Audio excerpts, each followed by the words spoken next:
In this video, I'm going to show you how to add article in ResearchGate. So the first thing you want to do, you want to go to researchgate.net and you want to sign into your account, or of course create one in case you don't have one yet.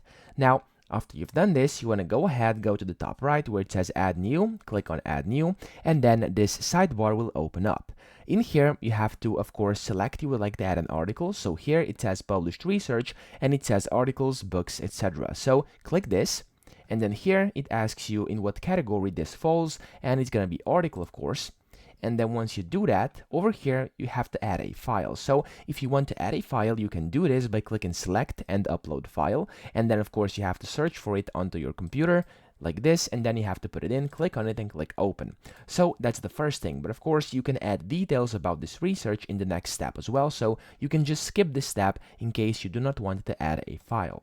Now, after you skip this, first make sure your publication type is going to be correct, and then you have to, of course, you have an optional way to actually upload a file. So if you want to, you can do that, and then you have to give it the title of your article. You have to put in the authors, so it's going to be yourself by default, and then you can add more authors if you want to, and then you can add a date, the DOI, which is optional, and after that you can just click on upload, and that's pretty much going to be it. Now after you do that, of course, you'll be able to edit some stuff as well, but that's the primary way of actually adding articles in ResearchGate. So that's pretty much it. I hope this video helped you out. If it did, please subscribe to the channel and help me out as well.